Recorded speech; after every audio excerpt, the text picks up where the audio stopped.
Sana'y masabi ko sa'yo ang tinatagong lihim ko. Ikaw ang dream boy ko. Okay na, ma'am. Totoo ba yan? May meaning ba yan? Bimbi, Yes. sana masabi ko sa'yo Teka lang!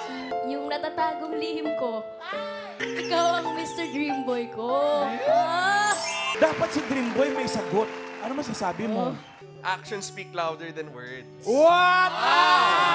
Muli na naman nagpakilig sina Riza at Bimbi sa Eat Bulaga, matapos sabihin ni Riza na si Bimbi ang kanyang dream boy.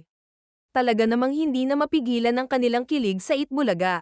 Habang tumatagal ay mas lalo silang nagiging komportable sa isa't isa. Ang kasalukuyang fenomeno ng tambalang Riza May Dizon at Bimbi Aquino Yap sa Eat Bulaga ay hindi isang aksidenteng binuo lamang ng pagkakataon, ito ay may malalim na ugat na nagsimula 13 taon na ang nakararaan.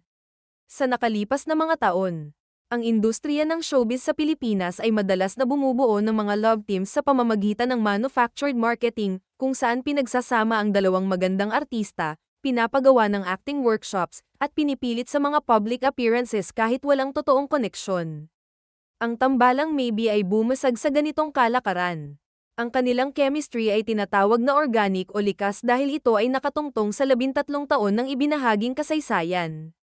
Nakita ng publiko kung paano sila nagsimula bilang mga bata, at ang makita silang muli bilang mga adult ay nagbibigay ng pakiramdam ng pagpapatuloy na hindi kayang tapatan ng mga bagong binuong tambalan. Ang mga manonood na sumusubaybay sa kanila ngayong 2026 ay ang parehong mga manonood na pumila sa mga sinehan noong 2013 para sa My Little Bossings.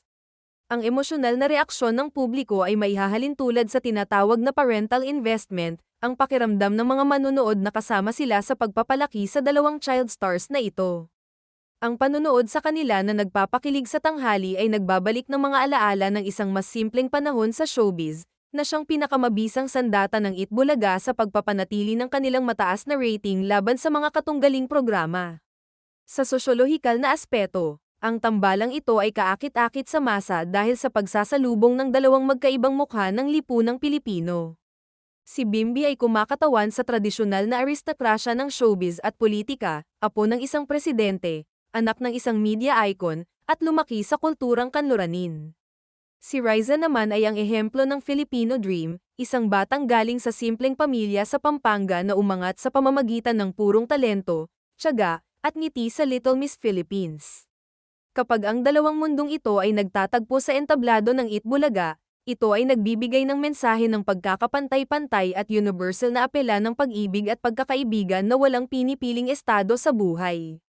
Ang usapin na ito ay naglalayong suriin kung bakit ang tambalang Riza May Dizon at Bimbi Aquino Yap ay nagkaroon ng ganoong kalaking epekto sa publiko sa loob lamang ng maikling panahon. Malinaw na ang tambalang Riza May Dizon at Bimbi Aquino Yap ay hindi na lamang isang panandaliang gimmick para sa isang noontime show. Ito ay ganap ng nagbago tungo sa isang pangunahing haligi ng tanghaling tapat.